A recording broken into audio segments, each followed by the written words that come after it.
Join former FBI senior forensic examiners Becky Passmore and Stacey Eldridge as they dig into the world of digital forensics, one bite at a time.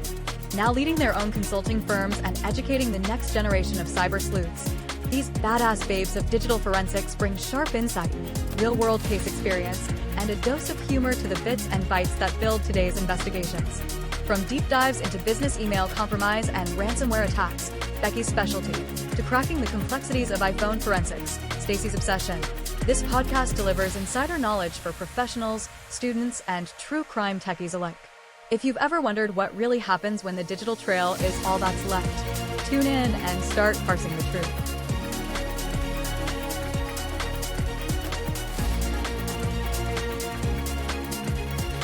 Welcome back to Parsing the Truth, one bite at a time. I'm Stacey, and today we're diving into one of the most high-profile digital forensic testimonies in American courtroom history. You've probably heard of the Casey Anthony trial, but what you may not know is how a digital forensic expert named John Bradley became a pivotal figure in this case. From browser history to courtroom drama, today's episode unpacks not just what was said, but how it was said, and what it teaches us about the delicate role of expert testimony in digital forensics. And of course, I'm joined by my lovely co-host, Becky, who's going to help us analyze Bradley's time on the stand today. Yep. Welcome back, everyone. Glad to be back to bring you this episode. John Bradley was a software developer and a forensic examiner who created a tool called Cacheback. I never used that tool. Stacey, did you? I did not. It's designed to analyze internet cache and browser history. He also trained law enforcement, including members of the Orange County Sheriff's Office, on how to use his software. And that connection is how he ended up examining a Firefox internet history file in the Casey Anthony case. So what made his involvement unusual was that he wasn't even hired directly as an expert. He wasn't even hired in the beginning. He was initially consulted informally to decode data and identify data in unallocated space that had been deleted but not yet overwritten. Before we get too far into the details and the key takeaways for this episode, Becky and I wanted to talk about just how bizarre we thought this testimony is. Not like the things that were said, but really it was the nature of John Bradley's testimony that we find bizarre, like why he was called in to testify about this stuff. Because John Bradley was not hired by anyone to work on this case. I don't know about you, Becky, but when I was watching it, when they get to this point where they give John Bradley the Cacheback report, like I can see on his face, he is maybe surprised or just kind of like, what the heck is this? Because as far as he knows, and we know at that point, he was called in to testify about Cacheback. And again, it goes back to this whole case and the order of the witnesses and how the witnesses were called in and what the witnesses were called in to testify on.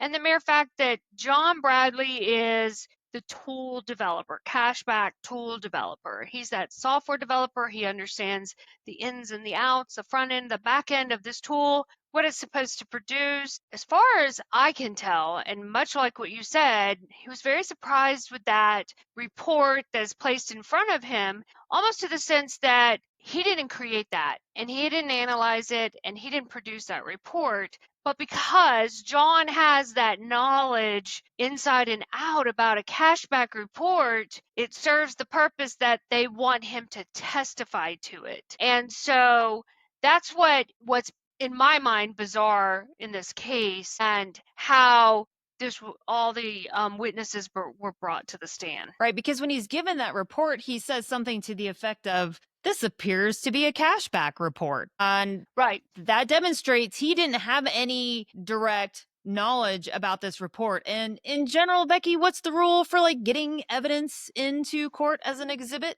You're the one with most knowledge about that report.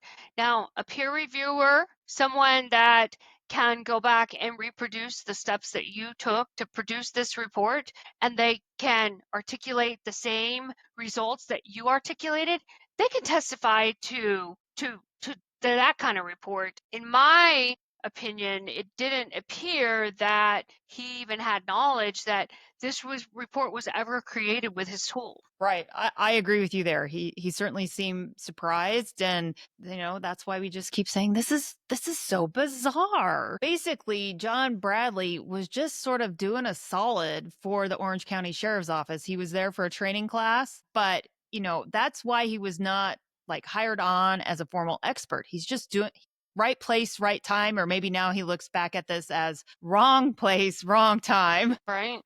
But this is important because in digital forensics, recovering deleted data is like recovering whispers from the past. It's fragile, it's easily overwritten, and must be interpreted with care. Now, Bradley Stool recovered a 3.2 megabyte file with browser history, including search terms like chloroform, which would go on to play a central role in the prosecution's narrative. Yeah. So in many ways, Bradley's technical explanation was he was doing the Orange County Sheriff's Office a solid. He was just like, hey, I'm here to help out. Understand. I wrote the tool. I've trained you all. What can I do? So he described how Cacheback worked. Obviously, he's the developer, so he's going to know the ins and outs and how it works. So he explained also what contiguous clusters in unallocated space meant and how he was able to acknowledge the limitations of what he could definitively state. Even cross-validated his findings with his third-party tools, and obviously that's best practice in digital forensics and what we do on a regular basis. He was clear that he couldn't tell when the file was deleted, and that's true. You can't tell when it was deleted. And he avoided overstepping his conclusions, which is exactly what you want from an impartial expert. And to be fair, when he was testifying, he explained browser behavior very well, especially how the history logs store queries like how to make chloroform and how the visit counters and timestamps work. But as we'll soon see, the way you testifies matter just as much as what you say. That's right. When it came to the cross-examination, things seemed to get a little rocky. The defense zeroed in on inconsistencies. And at one point, Bradley claimed 84 visits to one site, even though only 2 URLs were logged. Let me just jump in here real quick, Becky. Now, when we said he claimed there was 84 visits, Bradley was just reading things in off of a report he did not generate. The defense asks him a question. You don't have 84 URLs in your internet history, do you, sir? And Bradley's response is, that's correct. They exposed that he hadn't reviewed some sites, didn't always know the content behind the URLs, and couldn't determine if a human was actually reading the pages. The 84 visits was based on a visit counter within the browser history, but without additional data or corroboration, that could easily be misunderstood by the jurors. And this is the defense's strategy. And defense teams have strategies on how to get evidence in and how to allow people to read reports that they have knowledge of, but maybe don't understand the context of what the attorney's trying to get across. And this is a key takeaway because all that Bradley was doing on the witness stand, testifying based solely on URLs that you're just reading in from a report without actually analyzing the data, is what happened here. And he really has no breadth or knowledge of what he's reading into the record because it's not his report. It's not his analysis. He basically handled the file before the trial for a brief period of time to get it to parse out. And then he was done with it. And I just still think his whole testimony, him as an expert witness, is very unusual. But, he was very solid in his knowledge and expertise in how browsers and browser behavior works, like when it's automatically refreshing, but he couldn't definitively say what was manual user activity versus what was background loading. And the defense appeared to make that doubt work in their favor. And at times, he wasn't even clear about the scope of the analysis. He admitted on the witness stand by stating, "I was only asked to try to decode it. Beyond that, I was not asked to do any continued review or experiments." And that's what I was alluding to earlier. And that statement right there is a direct quote from Bradley on the stand. That's right. That's right. So then where things get even more uncomfortable, and I say uncomfortable, and I don't know how Bradley felt about it, but someone that's watching him testify, it can get uncomfortable, if we're watching a peer to testify. So things get particularly uncomfortable when the defense questioned his objectivity. And these are areas that we always focus on, our objectivity when we're testifying, when we're working cases. And they pointed out he had posted online about his software being used in this trial, raising questions about bias or self-promotion. That line of questioning, whether fair or not, again, strategic by the defense, undercuts his credibility in the eyes of the jury. So that's why every time I teach digital forensics or talk to people who are like, I really want to do digital forensics, I'm like, you have to understand that there may be times that, not to attack you personally, but they may learn stuff about you personally that they want to ask you about on the stand. And it's more of, are you impartial? And Stacey, I know that you talk about that more than anyone that I see, is that being an unbiased examiner, always being impartial to any kind of casework that you're working on. And so the defense says on the stand to Bradley, so if I go to your website, is there an article that you posted about your participation in this case? And Bradley stated on the stand, yes, it's a small something to support the validity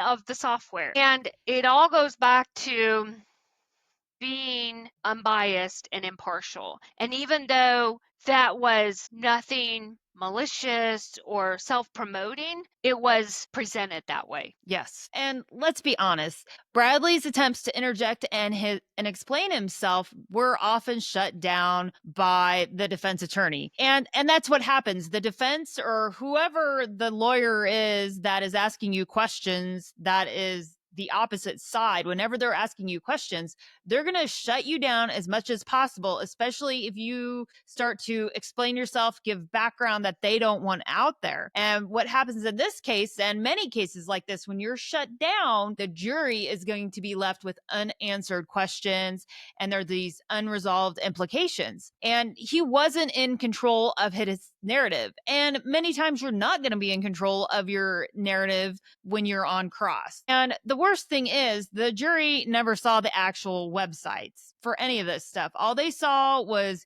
URLs, and that's because of procedural limitations. And because they just saw the URLs and the way it was presented in court, I think it left a lot open to interpretation. Yes, absolutely. What can digital forensic professionals, people that are learning, people that are getting into this field, what can they learn from this testimony? One is, and we say this all the time, stick to what you know. Bradley knew a lot. He knew his tool. He knew how his tool worked. The problem was Bradley was reading from a report that maybe he didn't create or didn't understand the context of where it came from. And so if you haven't seen the site's content, say so. If you don't know what that report is from, ask about it. You can talk about software development, and he created a great tool that has been used in numerous cases and has been successful, but it starts to break down your credibility. And then always define your scope. You and I have had that conversation before, Stacey. You're like, how do I answer? Or like, what do we do about? And I'm like, was that in the scope? I always approach the scope and I say, what's in the scope of this investigation? And the fact that Bradley never clarified the parameters of his analysis, weakened his authority. Again, I think that's a strategic move on the defense's side of the house, where they know he has the knowledge, so they're going to ask him these questions. And because of the way they're asking him these questions, it gets out of the scope of what he was there for. And therefore, it just causes more misinterpretation and misunderstanding from maybe Bradley's perspective and the juror's perspective. And courtroom presence matters. An expert must always remain calm, credible, and neutral, even under pressure. And I kind of smiled when I said that, because I have been testifying in a hearing before where I could feel myself getting nervous, and I wouldn't even say nervous, I would say angry about the questioning that was coming along.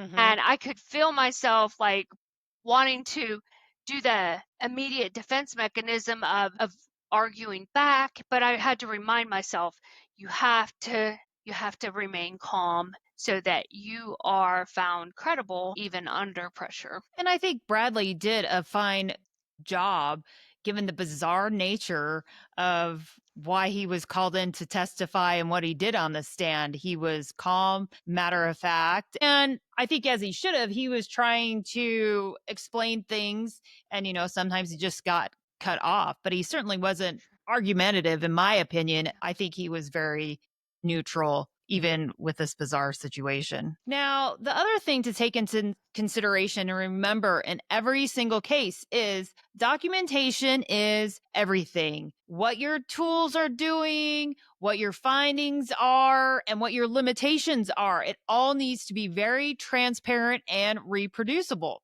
And when we say reproducible, we mean like another examiner could take your notes and they're detailed and sufficient enough that I could reproduce what you did and come to the same facts and artifacts and findings. Absolutely. And we always say that, being able to peer review each other's reports, being able to peer review each other's work, to have an understanding of, you know what, there's a gap here. There's no, this doesn't make any sense right here. And so that's clear, absolutely transparent and reproducible. So this case, where we're talking about Bradley in specific, shows how digital forensics can shape the narrative of a trial, but also how easily that narrative can unravel under scrutiny. So testifying isn't just about data, it's about delivering the data responsibly, ethically, and with humility. Absolutely. And so now, the key thing that we want you to remember from the content of John Bradley's testimony is the chloroform hit that appeared 84 times in the Cacheback report. And I don't think we said the URL earlier. That website was www.side-spot.com/chemistry/chloroform.htm. And remember this chloroform site showed up 84 times in the Cacheback report. And John Bradley just read it into the record from a report that was generated by Stinger. And in our next episode, we're going to talk more about that when we get into the defense experts that they call to discuss the digital forensics. We're going to come back to that 84 hits for that chloroform website. That is the information that we have about John Bradley. Hopefully we will have some more answers to the questions that we have in the near future. And until then, stay safe, stay sharp, and as always, keep parsing the truth one bite at a time. If you enjoyed this episode, make sure to follow us to get notified the next time a new episode drops. If you can do more, head on over to parsingthetruth.com and donate by clicking on the donate button. Parsing the Truth is a nonprofit organization, and we are raising money to send a new digital forensic examiner to IASIS training next year in Orlando. Thanks.